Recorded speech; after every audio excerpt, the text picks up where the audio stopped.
It's always when this turns on. You probably figure this about me because I have to take it and I have to adjust to see where I don't look quite so weird to you, because if I look weird, you're just not going to enjoy economics. So forgive me while I do that.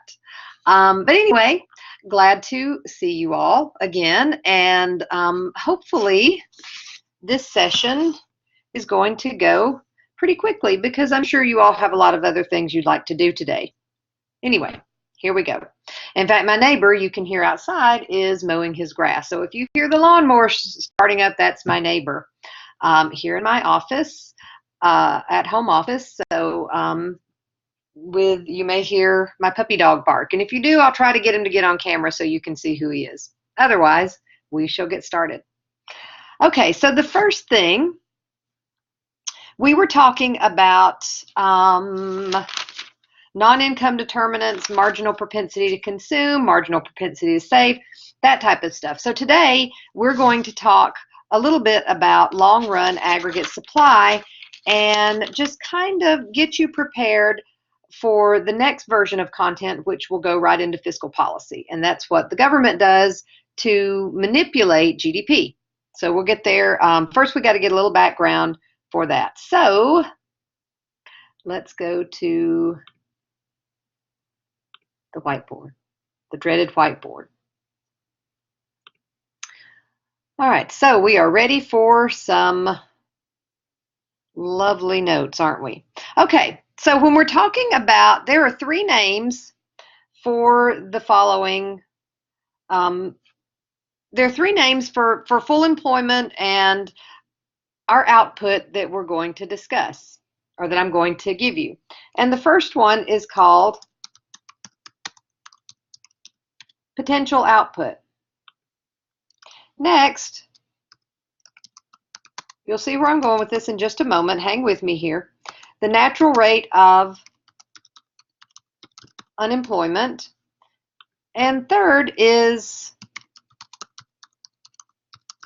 full employment. Now, these all mean the same thing. So I'm going to draw some of those horrible brackets that I'm terrible at, but like I said, you're probably getting a little used to them by now. But they all mean the same thing.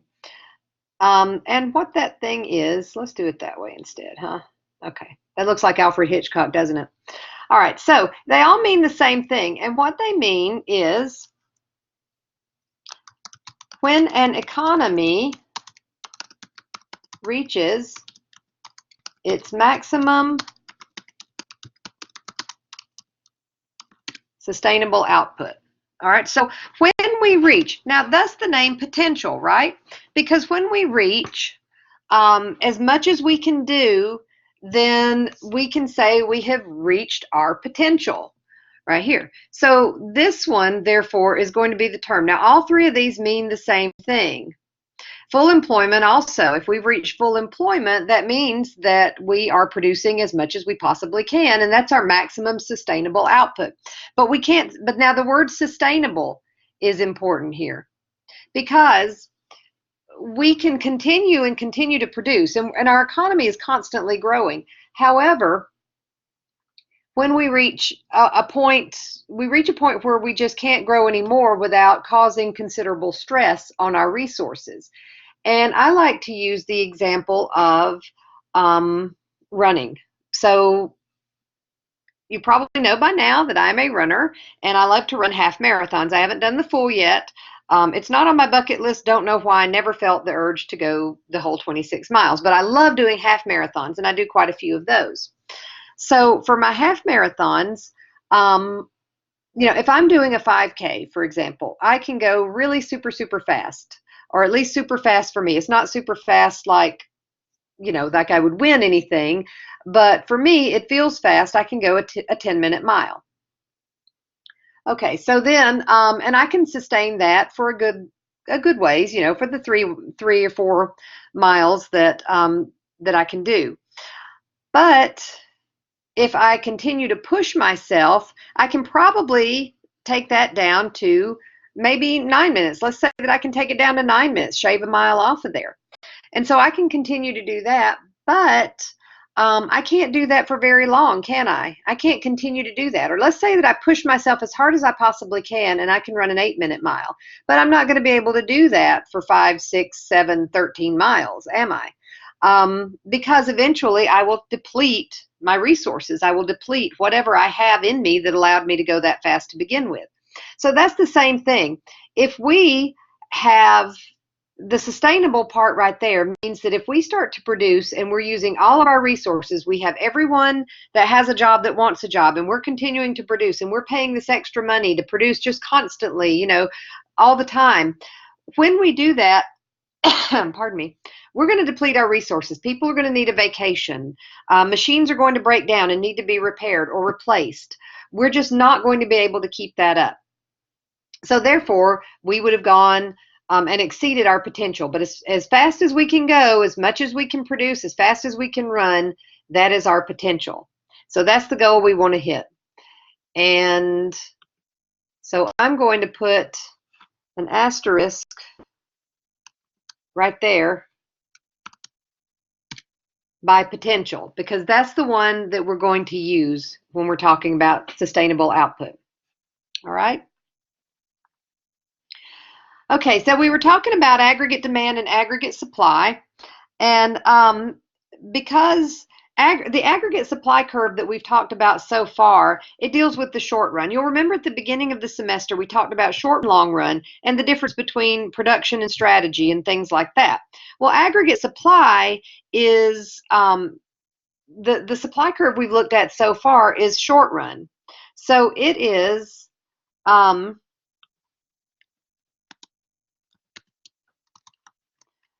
so we're going to kind of call it by a different name. We're going to call it short run aggregate supply, and SRAS for that. But if we just say AS, we'll know what that means. So we're going to call it short run aggregate supply because it is a picture of the short run. So your production and what you're doing right now in the short run. Long run aggregate supply, we're going to add that in now. And long run has to do with that potential output, because long run, when you're doing the best you can do and you're doing the most you can do, fulfilling your potential, that's a long run goal for most of us. So therefore, long run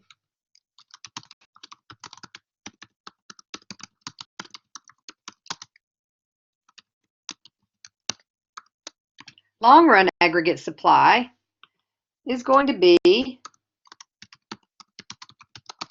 a fixed line at whatever is our potential. And it's fixed because in the long run, we're looking at it as a point in the future, something to aim for, something to shoot for. Okay, so that's why it's going to look that way. And I'm going to draw you a quick and dirty graph, and then we're going to continue on. But here we go. So there's that. And we're just going to put supply on this one so you can see. All right, so there is what we've been looking at, short run aggregate supply. Now, long run aggregate supply, I'm going to use a different color for this. I'm going to use purple here. It looks something like that. Just a straight line. All right. So let's.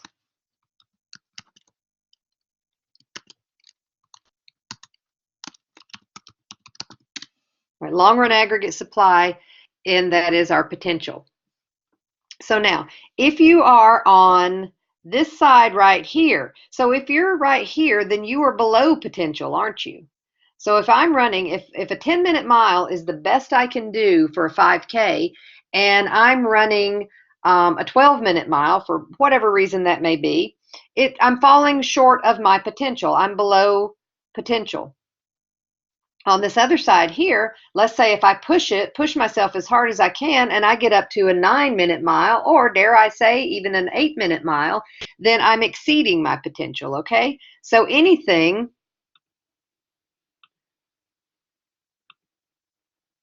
right here, anything right there falls short of potential. On the other hand,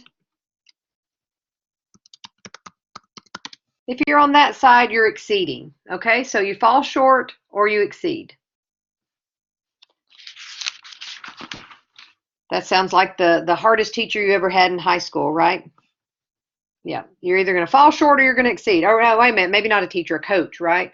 Maybe the worst coach you ever had or something like that. Or maybe the most inspirational, depending on how you like to look at things. Personally, yes, I like to find inspiration, so we'll go with that. I almost let myself get talked into being not so much, didn't I? Well, we won't do that. Okay. Right. So I always forget and say, I want to say, does everybody got that? Because I was teaching my in-person class today, and that's what I usually do. But I realize you guys, if you don't got that, you can push it, rewind, and do it again. So we'll do that. All right. So let's look at some scenarios of what can happen, and let's work with this potential a little bit and get you set up for fiscal policy. All right. So scenario one. Let's say that. So let's draw that graph here for this. All right, and we're going to add aggregate demand to this one too.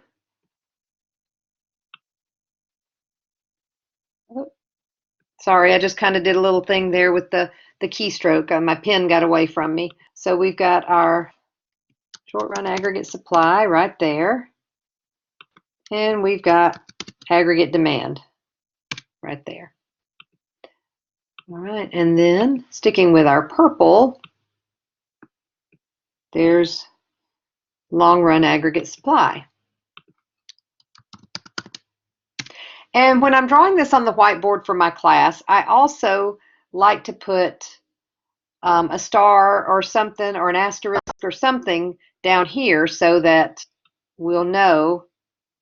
So I'm going to draw one that way. All right, we'll just draw that little small one there.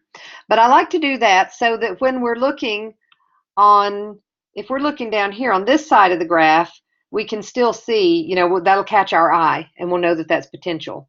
And that's a good thing to do, especially until you learn what all these things are, all these lines are, so that you're not, having to glance around and refresh your memory all the time and stuff like that. Okay, so we're not going to worry about price level or any of that stuff just yet. We're just going to look at potential and how that works. Okay, so if you have right here,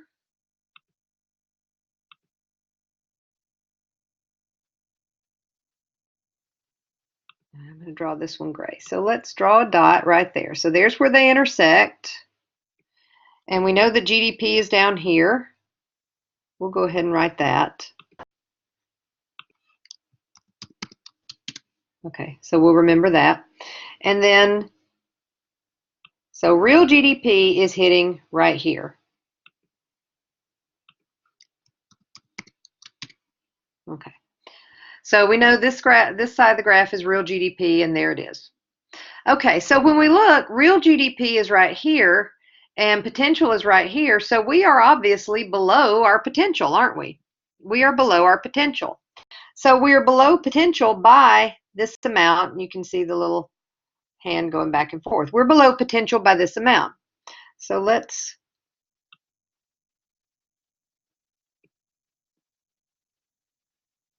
we're going to draw that.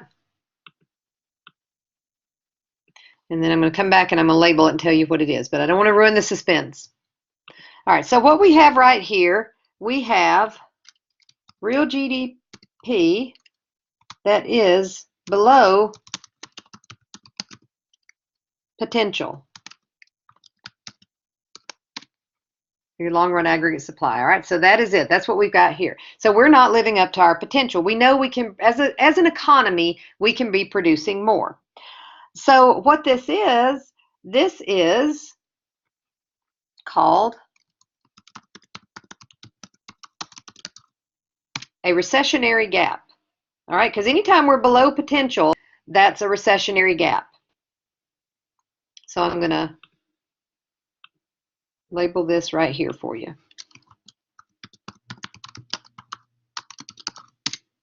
All right, so that's a recessionary gap. That's it right here. It is this amount right there. And I just scribbled all over it, but I kind of liking that gray stuff, so I wanted to draw more of it. Try the gray stuff. It's delicious. Any Disney files will go with me on that one. Okay. All right, so that's a recessionary gap. We're below our potential. So to close the gap, if you're going to close this gap, so you want to move this dot, this intersection, over here so that it's intersecting right on this line. That's what we want to do. So to do that, you're going to have to do a couple of things. You can either bring aggregate demand, shift it right, bring it all the way up here. All right, you can do that. That's one way to do it. Then you'll be intersecting there. Or you can increase short run aggregate supply and bring it that way. All right, so you can either bring this down or this up. And it depends on what else you want to accomplish, because if you bring this up, remember what's over here is price level, you're also going to increase prices. But if you bring this, you can do that as well. So there's a couple of different things you can do. And it just depends on what you're trying to accomplish and, how fast you can get that working. All right, so let's look right here. So let's take notes on that. So to close the gap,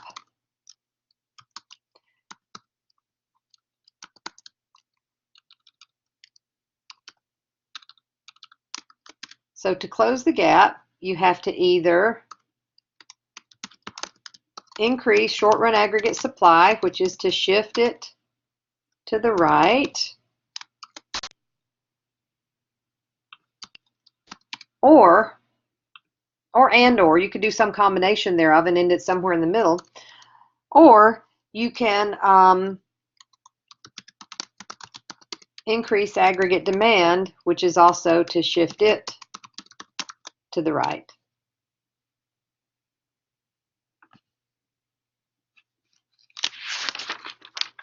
All right, so that's something you can do to close the recessionary gap. All right, so let's move on and look at the second scenario. So we have here scenario 2. And let's draw us a lovely graph for this one too. So this one's going to be the opposite problem. So we're going to have our aggregate demand and our aggregate supply short run. Let's do that.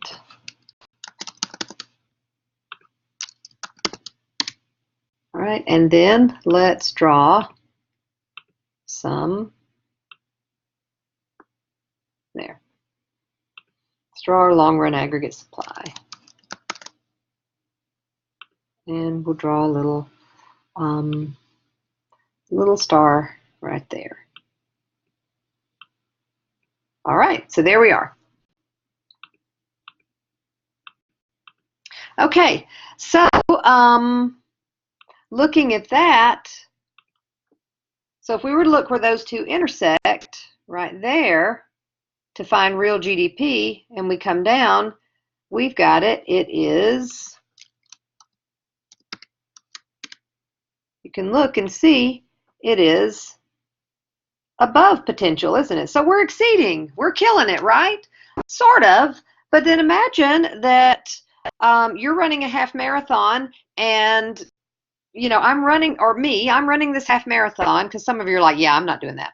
Okay, so I'm running this half marathon and I'm killing it at an 8-minute mile, but do you think I can't manage that. Eventually, I'm looking at this saying, I'm killing it, I'm way ahead of my potential, but eventually I'm going to conk out, right? So we know that we can't do that. For example, let's look at some times when that happened before.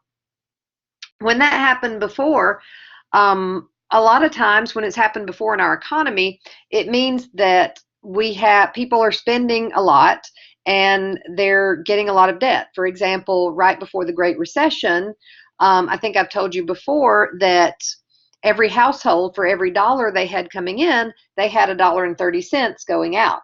So that is unsustainable. You can't do that. So with that in mind, you know that we've got to slow things down. And there are different ways that different policies the government may take to do that, and we're going to get into those, but right now the basic premise is the same. So what we call this has a different name to it,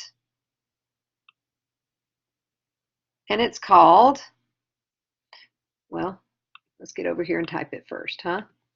All right, so this is when real GDP is greater than potential,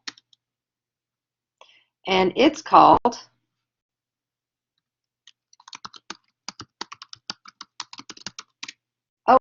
expansionary gap. Sorry, I typed the 0 and I hit, well, you know it means gap, right? Let's see if I can type. I don't know if this will work. All right, well, gap. Close enough, right? You know what I mean. So it's expansionary gap. So let's label it down here as well.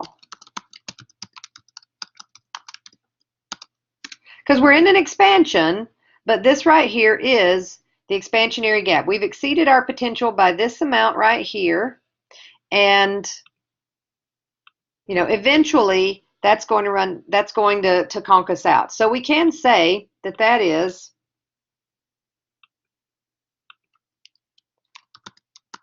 unsustainable in the long run. All right, so unsustainable in the long run. So what you have to do to close the gap, you have to slow growth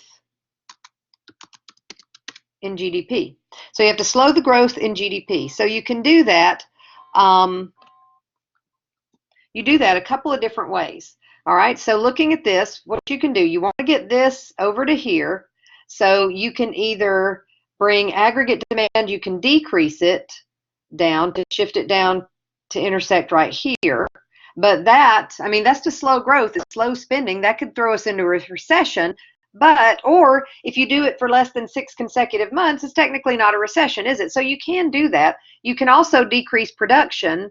But if you do that, again, that's going to have some negative impacts as well, because, you know, that may be a problem. But you still have to do it. So you want to make sure right now, since it's such a big jump, and I drew that deliberately so you could see clearer, but typically you want to stop it when it gets right about in here, something. You don't want to let it happen too much. And yes, there are places and experts and such that do keep an eye on this sort of thing. So to close the gap, you want to either you need to either decrease short run aggregate supply or decrease aggregate demand, either one. Both of those have problems, but the point is you want to if you can do some managed pain, right? So it's like if you have a medical issue and they say, okay, you can have surgery now and or you can take this medicine now and cause some discomfort for yourself, but you're doing it to avoid having a bigger problem, a lot more discomfort in the future. So that's what we're doing. You know, or if you need to put a new roof on your house, something like that. Okay, that's going to be inconvenient, but if your roof caves in on you, that's going to be less convenient, isn't it? So, you know, it's kind of, you want to manage control, I suppose is what we would call that. All right, so I hope that makes sense to you. If it doesn't, press pause, rewind, watch again, and certainly, of course, email me if you need to. All right, one more thing to talk about, and then we'll call it a night or a day or whatever time you're watching this. And that is things that can change supply. So there are things called supply shocks. All right, and supply shocks, these are unexpected events that change aggregate supply and sometimes only temporary. So they can be temporary or permanent. All right, so it can be temporary or permanent. But these are things that would change aggregate supply. And we've been talking about these throughout the semester, throughout this whole course. So it would be things like, well, let's look. So these can be either beneficial or adverse. So if they're beneficial supply shocks,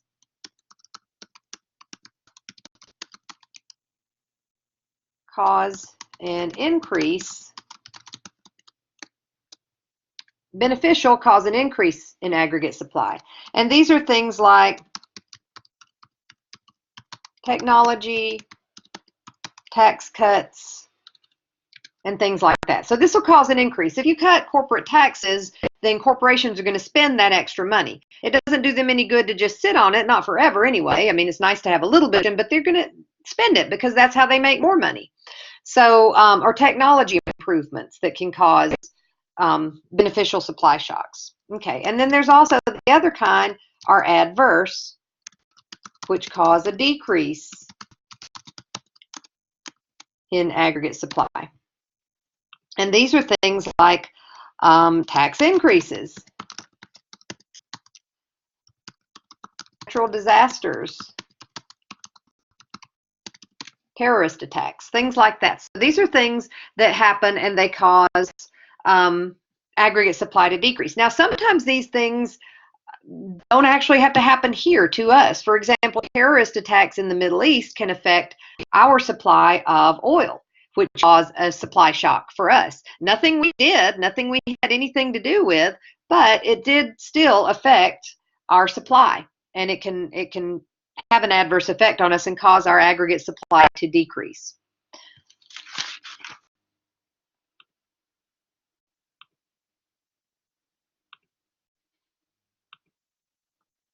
Okay, so I hope that makes some sense to you.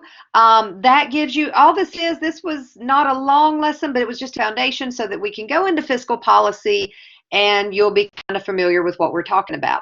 So the next time I talk to you, I will be explaining fiscal policy, and it's pretty interesting because it's how the government changes things and how the government uh, manipulates the economy, if you will, and I think you'll find it interesting and you know, maybe make you a little bit more consumer and citizen. So have a great evening, day, good afternoon, good evening, and good night, and I will see you next time.